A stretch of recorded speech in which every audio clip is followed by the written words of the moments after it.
In March 1998, a brutal crime in an Italian town shocked Italy and made national headlines. Nadia Roccia, an 18-year-old student from Castelluccio dei Sauri, was found dead in a garage under mysterious circumstances. What initially appeared to be self-inflicted quickly unraveled into something far more sinister. Nadia had actually been slain by her two best friends in a coldly premeditated plot. The case became notorious not only for the heartbreaking betrayal, but also for the strange hints of the occult that emerged during the investigation. Nadia Roccia was a bright, well-liked high school senior in her hometown of Castelluccio dei Sauri in southern Italy. She had been close friends with two classmates, Anna Maria Botticelli and Mariana Sica, since childhood. The trio often studied together and shared dreams of leaving their small town to start a new life in America after graduation. Nadia initially offered to help her friends achieve this goal, promising that her uncle in the States could assist them once they finished school. However, she later retracted that promise, realizing it wouldn't be possible since she made this promise without consulting her uncle and without knowing the immigration system. This reversal upset her two friends deeply, and feeling betrayed over their dashed American dream, Botticelli and Sica began to harbor resentment toward Nadia. According to one version of these tangled events, that broken trust from this seemingly small event turned to simmering jealousy and would soon turn deadly. Determined to make Nadia pay for what they saw as disloyalty, Botticelli and Sica spent months plotting to eliminate her. They even experimented with different methods.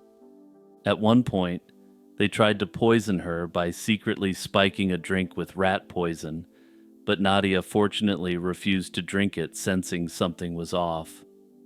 Personally, if I was Nadia, the rat poison cocktail may have been my cue to go to the cops.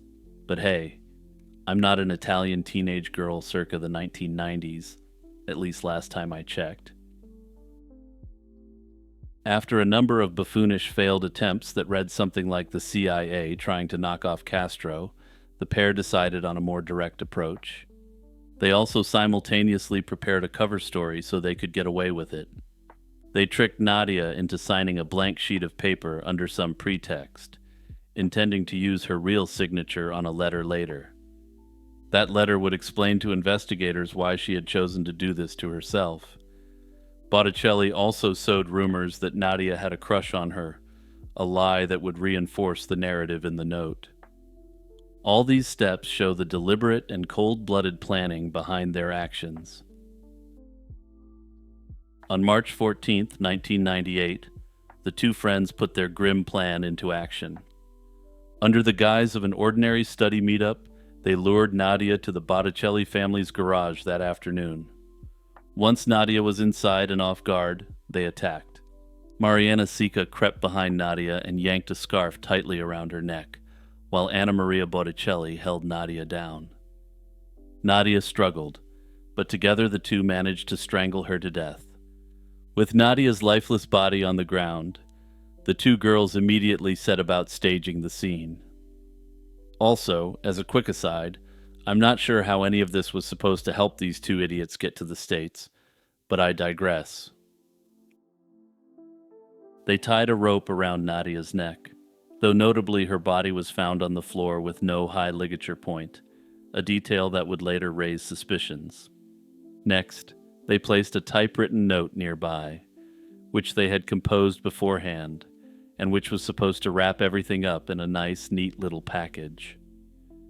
Using the sheet signed by Nadia, the note was crafted to sound as if Nadia wrote it herself. In it, she supposedly confessed to being a lesbian in love with Anna Maria Botticelli and claimed she couldn't go on living with this secret. Anna Maria Botticelli was supposedly just that alluring that life without her was just straight up pointless. Wow. Totally not suspicious at all. The letter even went so far as to include a makeshift will, where Nadia supposedly said that she wanted her two friends to have all her savings and possessions. In a final deranged twist, This was supposed to be so they could go on an all-expenses-paid trip to the United States. After arranging this scene to tell a false story, the two girls left the garage. To make their ruse convincing, Botticelli and Sika then ran to Nadia's mother in a panic, claiming Nadia had suddenly fallen ill and locked herself in the garage alone. They returned with Nadia's family and discovered the horrific scene they had staged: Nadia on the ground with a rope around her neck and the dramatic goodbye letter. The community was stunned and initially believed the story, but investigators at the scene noticed that certain clues didn't add up. From the outset, police found the staged scenario dubious. The tone and details of the typed note struck them as unnatural for a genuine goodbye note, and its instructions conveniently rewarded Nadia's friends. Physical evidence at the scene also contradicted a hanging, since the body was on the floor, and there was no viable way Nadia could have suspended herself. And it's not just that the two girls tried to put her up somewhere and underestimated how hard this would be to do, it's that it was an impossibility. These inconsistencies prompted a deeper investigation almost immediately, and an autopsy soon confirmed that Nadia's cause of death was strangulation. With signs pointing to something much darker, suspicion quickly fell on the last people to see her alive: her two supposed best friends. When questioned, the two girls stuck to their story and played dumb, but they agreed to let the cops look through their possessions to prove their innocence. But as investigators searched their belongings, they uncovered something startling. Both girls' bedrooms were overflowing with satanic and occult goods, and I'm not talking about some Magic the Gathering cards, a Labubu, or a copy of Final Fantasy III here. Though to be honest, if the cops stumbled across a Labubu find in '98, that would be highly disturbing indeed. Police found strange esoteric symbols and objects associated with Satanism and black magic. Coupled with the lack of an obvious conventional motive, these discoveries raised the possibility that Nadia's slaying had been part of a cult-like ritual. Hoping for more insight, detectives secretly bugged the suspects' conversations. The recordings made the case even more bizarre. Botticelli and Sika were overheard whispering eerie, cryptic phrases praising Lucifer and talking about the devil. These unsettling exchanges, combined with the occult items found, lent credibility to the theory that the girls might have eliminated their friend as part of an occult ritual. For a short time, the satanic ritual hypothesis was taken seriously.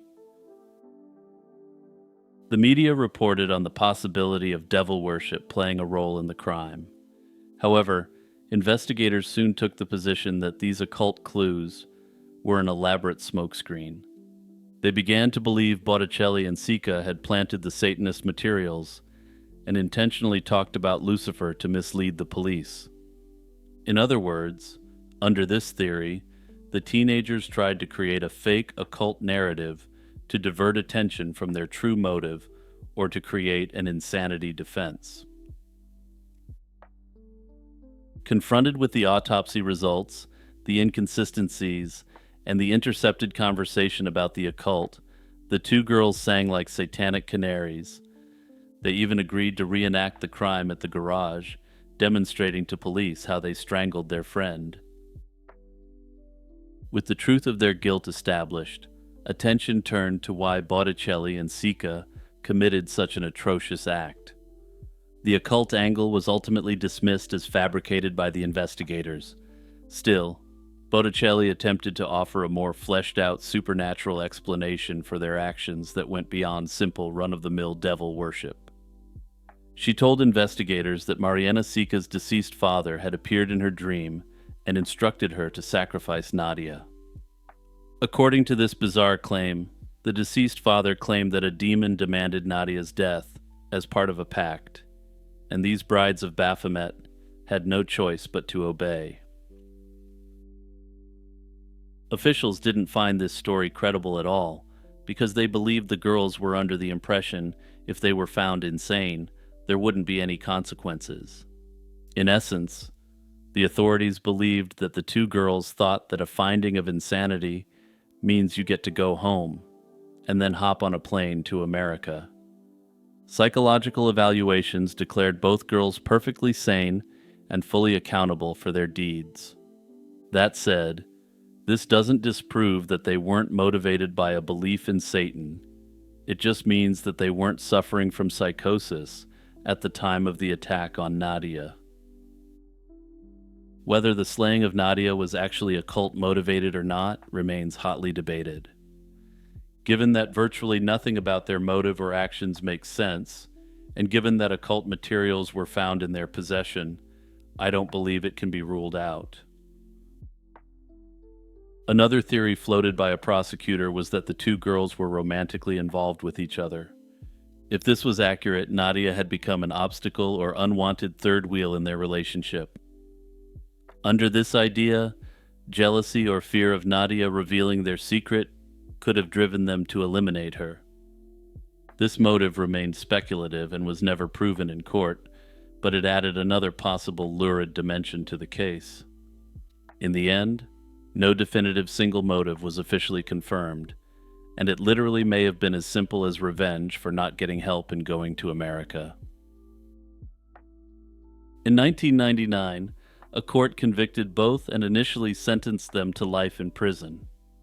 Their youth and the unusual circumstances of the case led to multiple appeals. In 2001, an appeals court reduced their sentences to 25 years each, but they continued to appeal. In 2003, this led to a plea bargain that set their sentences at 21 years, though neither of them would end up serving their full sentence. Around 15 years after the event, in 2013, Mariana Sica was released from prison on good behavior. Anna Maria Botticelli was released a few months later, though for her this was due to her ill health from multiple sclerosis.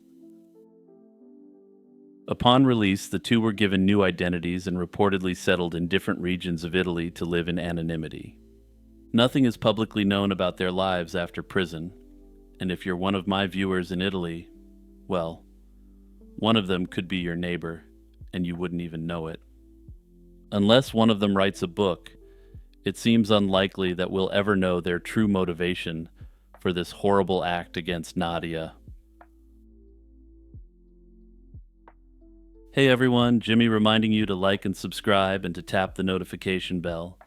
Also, once you're done with this video, check out my other channel, Lazy Chill True Crime, where I deal with solved cases. Imagine receiving your son's body back from an overseas holiday only to discover that a vital organ is missing. Bali is often thought of as a tropical paradise, a place of beaches, temples, and vibrant nightlife. But for the Haddo family, it became the setting of an unfathomable tragedy. Their 23-year-old son, Byron Haddo, died there under mysterious circumstances in 2025, and as if that weren't enough, his body was returned home without his heart. This shocking turn of events cast a grim spotlight on the case, raising urgent questions about what really happened to Byron and why his heart was left behind.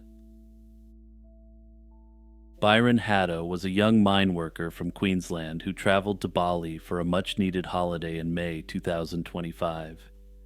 He was staying with a friend at a private villa in Bali's Seminyak tourist area. On the morning of May 26, 2025, that getaway turned to tragedy. Byron was found unresponsive, face down in the villa's pool. Local authorities initially declared that he had drowned, and a death certificate was issued citing this as the cause. Notably, it remains unclear whether Byron was officially pronounced dead at the villa or at a hospital later, one of many details of this case that remain murky. Those with him even told Byron's family that no foul play was suspected, and that he had simply drowned in the pool by accident. However, details soon emerged that made his death anything but a straightforward accident. Although Byron's body was discovered on May 26th, the incident wasn't reported to police until 4 days later. By this time, the scene had likely been disturbed and critical evidence contaminated. This unexplained delay was a major red flag. It also emerged that 3 Australians, a friend of Byron's and 2 women, had been at the villa that night and left Bali soon after without ever being questioned by police. This fact angered the family, since these witnesses might hold vital information about Byron's final hours. Further red flags surfaced when Byron's body was examined. The towels used to wrap his body were reportedly bloody, and he had multiple cuts and bruises on him. An autopsy in Bali confirmed bruises on his forehead, on one of his eyelids, and a knee injury consistent with blunt force trauma, along with evidence of bleeding and head injury. These injuries are, of course, incredibly difficult to reconcile with a simple drowning. Because of these findings, Balinese police treated the death as suspicious, and the Haddo family insisted on an in-depth post-mortem. They even had a family friend arrange an autopsy at Bali's main hospital, so an independent examination could be done. Dr. Gunawan, a forensic specialist in the area, conducted the autopsy and found elevated alcohol levels and the presence of an antidepressant called duloxetine in Byron's system. She noted that this combination could have impaired his ability to pull himself out of the water, supporting a possible accidental drowning scenario. However, Dr. Gunawan couldn't conclusively determine the cause of death, and her report suggested drowning was likely, but not proven. She was especially concerned given the unexplained injuries that still raised numerous unanswered questions. Byron's body remained in Bali during these examinations and was finally flown home to Brisbane about 3.5 weeks later, on June 18, 2025. And that's when this disturbing and odd tragedy began to develop into a full-on international incident. During a second autopsy in Queensland in Australia, just 2 days before Byron's scheduled funeral, officials discovered that his heart was missing. No one had warned his parents that Bali doctors had removed and kept his heart after the initial autopsy, so the family was blindsided by this development. Byron's mother recalled that her own heart sank upon hearing the news, and it was an almost unthinkable blow after all they'd been through. To make matters worse, they were asked to pay $700 to have the organ shipped back. The family was outraged, calling it an inhumane and devastating shock. Even the Australian consulate in Bali was unaware of the heart's removal, according to Byron's parents, making the situation all the more alarming. This bizarre episode naturally fueled public speculation of sinister motives or a cover-up. However, Balinese authorities denied any foul play or organ theft regarding the missing heart. The hospital in Bali explained that retaining the heart was a standard procedure during a forensic autopsy, done at the police's request for further pathological analysis. Under Indonesian law, no family consent is required for such examinations, and they pointed out pathologists worldwide often temporarily remove organs for further testing. Notably, they don't appear to have commented on keeping the organs indefinitely, and if that's also industry standard worldwide. According to the hospital, Byron's heart was kept only until all testing was completed and was then returned through official channels for repatriation. In the view of Indonesian officials, nothing nefarious occurred, which doesn't surprise me since they were investigating themselves. But the lack of communication about this process caused tremendous distress for the family and cast a shadow of suspicion over the case. At this point, Byron's cause of death remains officially undetermined, and multiple theories have emerged. The initial toxicology results pointed toward an accident, and this is what the Indonesian authorities continue to maintain. Shortly after his death, his mother publicly questioned how her fit, healthy 23-year-old son could have wound up dead in the villa pool, with significant evidence of physical trauma. The family has retained a lawyer to advocate for justice for Byron. This attorney noted that Byron's bruises, bleeding, and head trauma are inconsistent with the notion that he simply slipped and drowned, reinforcing their suspicions of foul play. Instead, the family firmly suspects foul play was involved and believes he may have been dosed for the purposes of a robbery.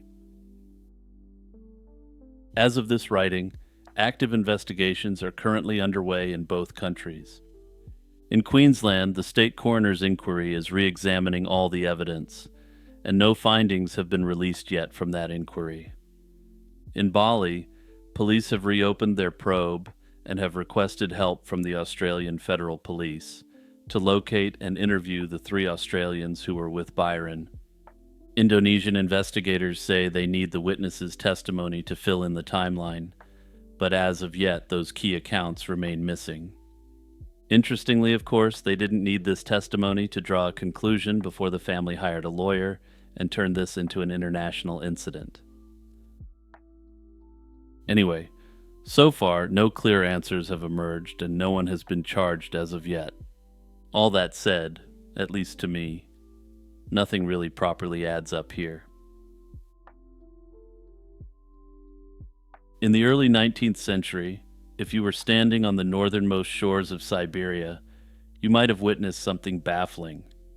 Each spring, flocks of polar bears would rise into the air and fly north, directly over the frozen sea, disappearing beyond the horizon. Then, in the autumn, they would return, this time with their young. Birds can't nest on barren ice, and the evidence of life itself seemed to demand the existence of a hidden land somewhere to the north. This was a warm, fertile oasis, nestled in the heart of the polar wasteland.